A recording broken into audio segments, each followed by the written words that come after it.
ಸತೀಶ್ ಜಾರಕಿಹೊಳಿ ಎಂಬ ಹೆಸರನ್ನು ನಾನು ಕಾನೂನಿನ ಮೂಲಕ ಸ್ಥಾಪಿತವಾದ ಭಾರತದ ಸಂವಿಧಾನ ವಿಷಯದಲ್ಲಿ ನಿಜವಾದ ಶ್ರದ್ಧೆ ಮತ್ತು ನಿಷ್ಠೆಯನ್ನು ಹೊಂದಿರುತ್ತೇನೆಂದು ನಾನು ಭಾರತದ ಸಾರ್ವಭೌಮತ್ವವನ್ನು ಮತ್ತು ಅಖಂಡತೆಯನ್ನು ಎತ್ತಿ ಹಿಡಿತೇನೆಂದು ಮತ್ತು ಕರ್ನಾಟಕ ರಾಜ್ಯದ ಮಂತ್ರಿಯಾಗಿ ನನ್ನ ಕರ್ತವ್ಯಗಳನ್ನು ಶ್ರದ್ಧಾಪೂರ್ವಕವಾಗಿ ಮತ್ತು ಅಂತಃಕರಣಪೂರ್ವಕವಾಗಿ ನಿರ್ವಹಿಸ್ತೇನೆಂದು ಭಯ ಅಥವಾ ಪಕ್ಷಪಾತವಿಲ್ಲದೆ ರಾಗದ್ವೇಷ ಇಲ್ಲದೆ ಎಲ್ಲ ಬಗೆಯ ಜನರಿಗೆ ಸಂವಿಧಾನಕ್ಕೆ ಮತ್ತು ಕಾನೂನಿಗೆ ಅನುಸಾರವಾಗಿ ನ್ಯಾಯವಾದವನ್ನು ಮಾಡುತ್ತೇನೆ ಎಂದು ಶ್ರದ್ಧಾಪೂರ್ವಕವಾಗಿ ಪ್ರತಿಜ್ಞೆ ಮಾಡುತ್ತೇನೆ.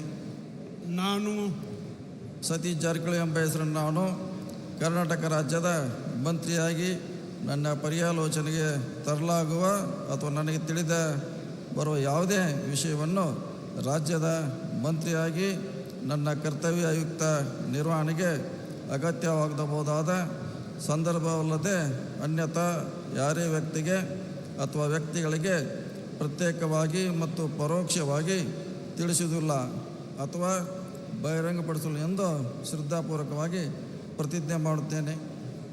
ಧನ್ಯವಾದಗಳು ಸರ್. ಮಾನ್ಯ ಸಚಿವರು ಈಗ ಪ್ರಮಾಣ ವಚನಕ್ಕೆ ಸಹಿ ಮಾಡಲಿದ್ದಾರೆ.